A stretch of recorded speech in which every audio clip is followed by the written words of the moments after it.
Good morning, and today's going to be King 6 offsuit. It is folded to us. We fold. Hijack, open raises, button calls, and two players will see the flop. This player's playing 21, 14, 6. Don't have a whole lot of notes here. So let's see if we can kind of build a range. We've got 100 hands, which tells us that we can get an okay range here. So we're looking at mid position cutoff type spots. 24% VPIP, 33% VPIP. He hasn't limped first in. So we're looking at basically going to be the top hands. He has called 2 bets. So 3 out of 8 from mid position, 1 out of 8 from cutoff. Called 3 bet. He could have been 3 bet and then called. But in any case, we're looking at 20s, low 20s, low to mid 20s here. And I did something like this is 24%, and I think it looks pretty representative of a open raising range, like for a hijack position, maybe even a cutoff. Cutoff might be slightly wider, but we've got a Broadway suited aces and so forth. We're gonna go with that. Big blind or buttons playing 28, 19, 7. We do have 31% VPIP from the button. 3 bet stats. Let's look at that. 7%. So when we look at all of his 3 bets, he has 3 bet a lot for the big blind and small blind. This suggests to me that he has blind defense strategy. So it's probably raising wider than what I would call is typical. So it's beyond that queens plus ace king that I would do versus oftentimes passive online players. We're looking at hands here, not too crazy, and maybe he just hasn't had 3 betting hands. So what I did was I could have done queens plus ace king. I'm going to say jacks and ace queen are also possibly in there. If he's got a defense strategy, he's probably going to be raising a little bit wider, a little bit more than what is a typical player. When we look at calling, we're going to say call 2 bet from the button at like 10% here. We've got cutoff, call 2 bets at 24%, mid position 20%, small blinds 13, big blinds 34. I think these are because he's raising. So you see this drop here from 24 to 10. That is probably just hands, different types of hands.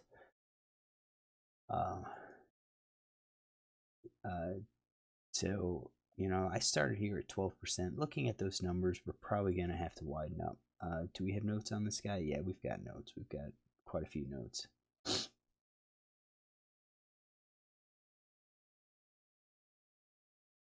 All right, so he calls under the guns, raise first in from small blind with 9s.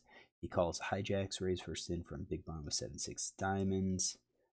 We've got 3 bet in the big blind, check in big blind. Nothing really with a call though. So I think we're gonna just expand the range and say kind of get him more.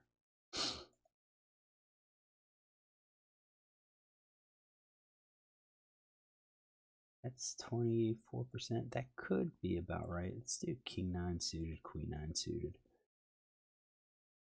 Yeah, about 25%. We'll go with this, and with the idea that he would raise those hands. So to go to the flop, we got jack 4-3, and we have a bet of f pot. He c bets. C bet stat 40% in position. 66% out of position. Not a huge number of hands though, but I think this is probably easily top pair plus.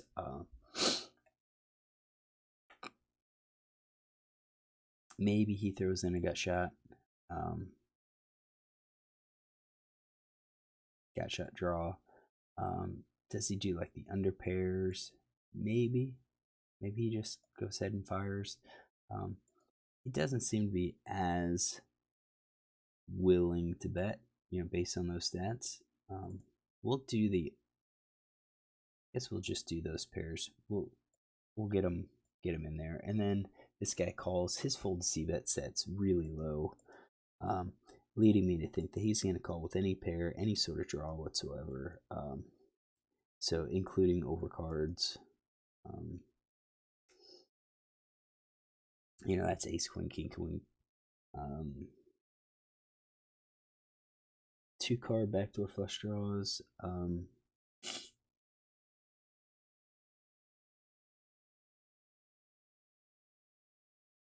Maybe. Is there... I guess we can include him. It gets us to 71. He's calling, folding almost 30%. Yeah, that could be about right.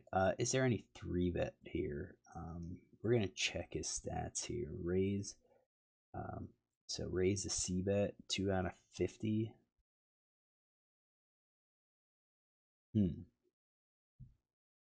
That could be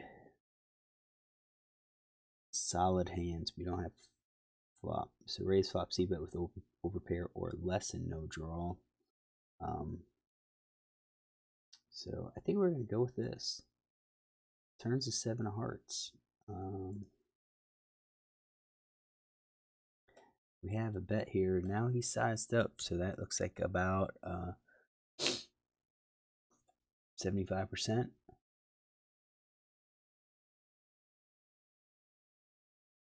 Yeah, probably about 75%. So at this point, I don't think he would be betting those low cards. Like 8s, 9s, 10s. I think once he bets, he's going to lay off all of the weaker stuff. I think he continues with the top pair plus.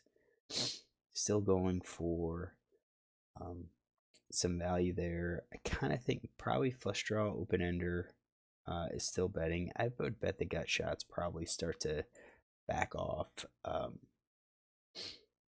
on their bets. So betting 68%. And then button calls again. And at this point, with the heart that comes out, I would imagine the straights and sets would probably raise here.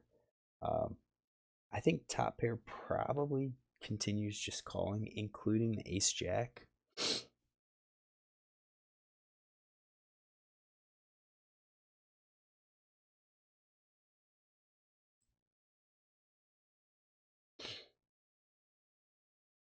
Still fold C bet's pretty low. I mean, if he's got this wide range, why doesn't he have folds?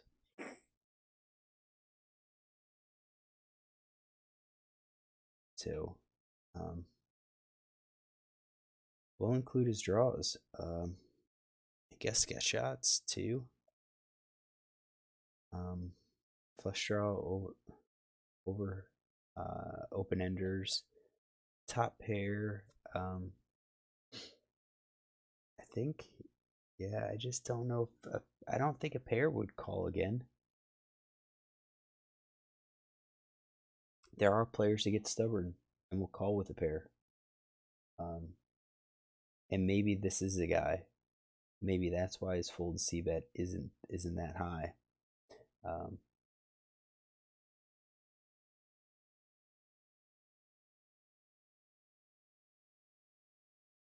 All right, so we'll continue with that. So 68% still pretty high. All right, ace of spades comes out. Now this guy checks, and that's telling.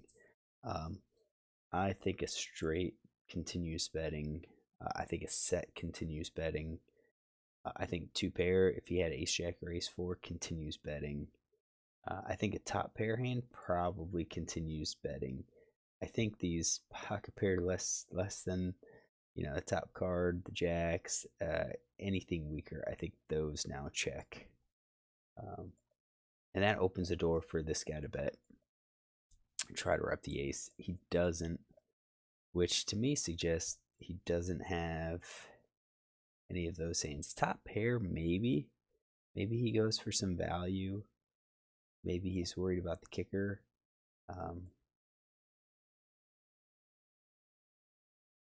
Let's check. We've got a lot of hands on him.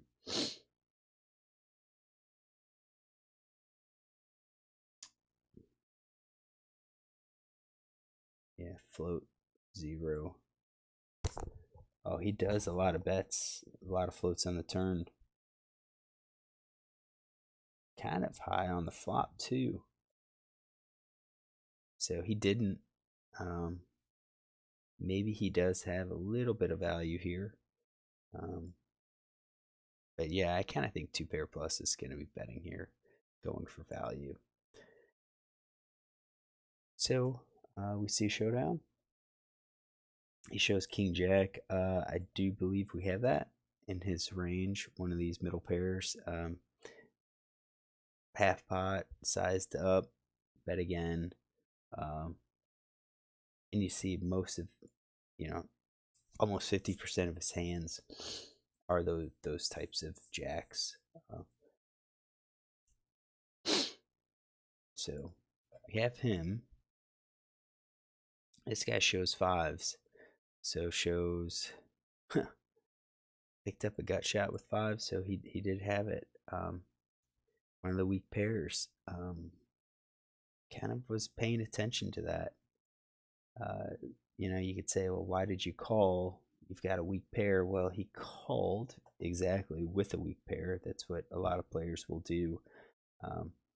He's got a pair, so he's going to call, see what happens. And he had backdoor, straight draw. He could catch a 5. The 7 improved him, gave him gut shot. That's enough for him to call. So we can go ahead and take some notes on these players.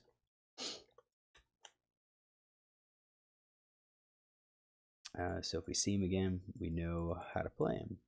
All right, so raise first in 2.2, big blind, and hijack with king jack off. King clubs, jack of diamonds. He is out of position. He bet 50%. We'll say bet 75%, then check.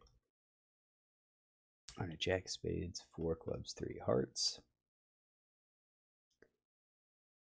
7 hearts. Ace of spades.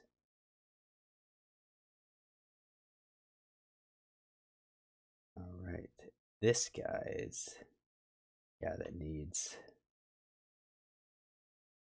So we got in small blind and big blind. Call hijacks 2.2 big blind RFI from button.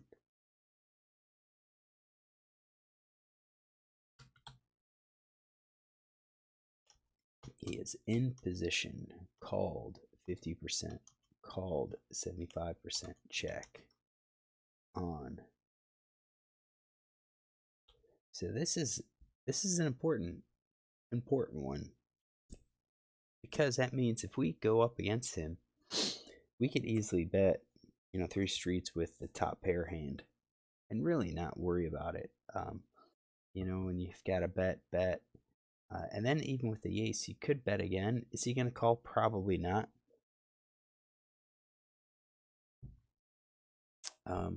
But you never know. So, river doesn't seem like he floats as much.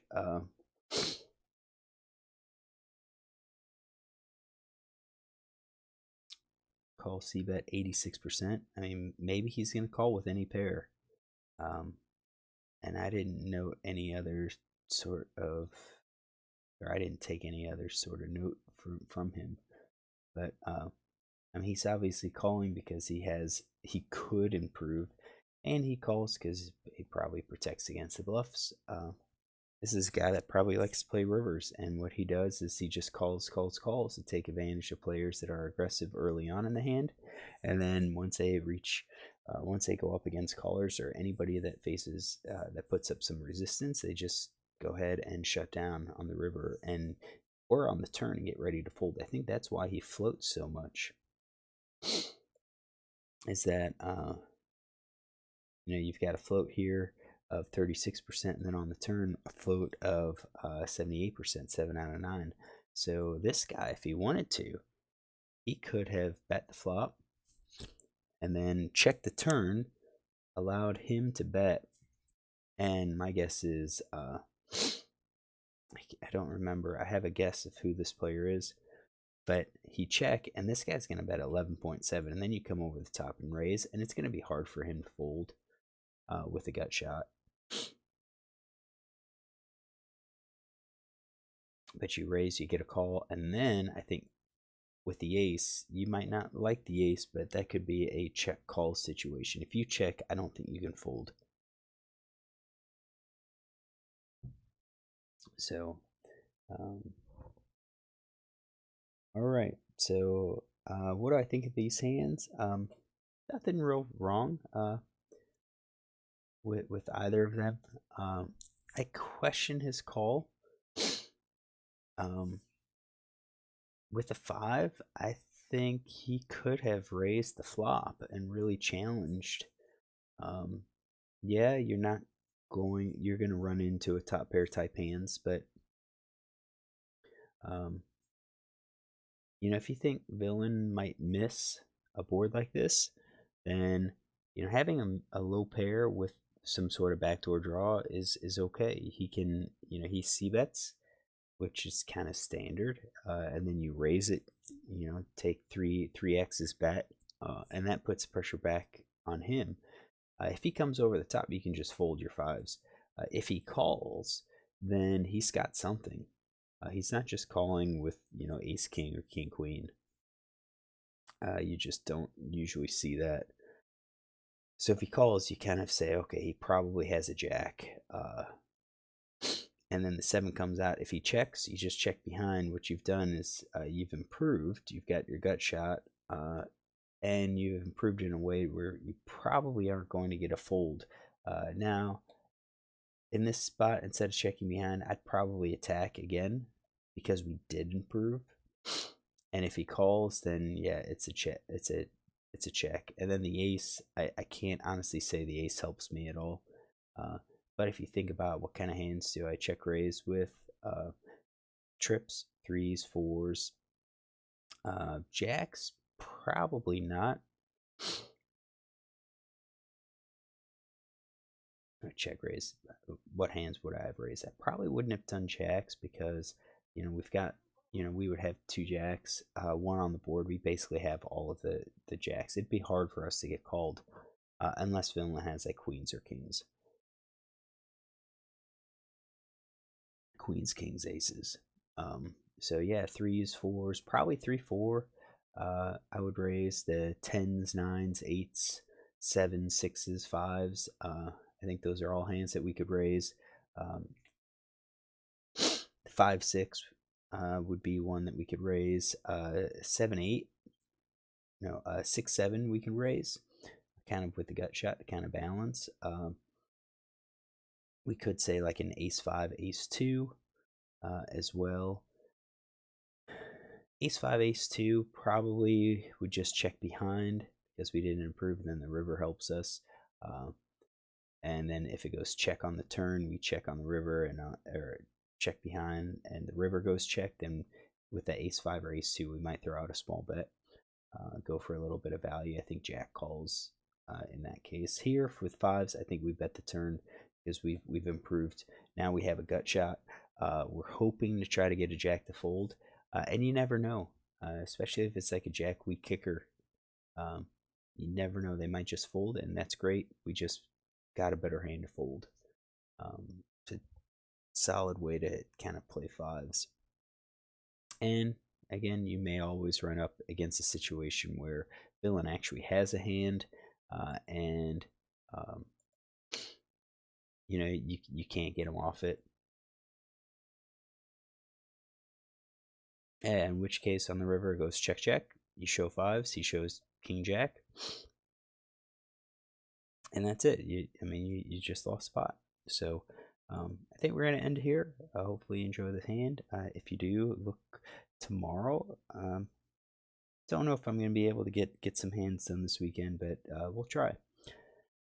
All right. Have a good one.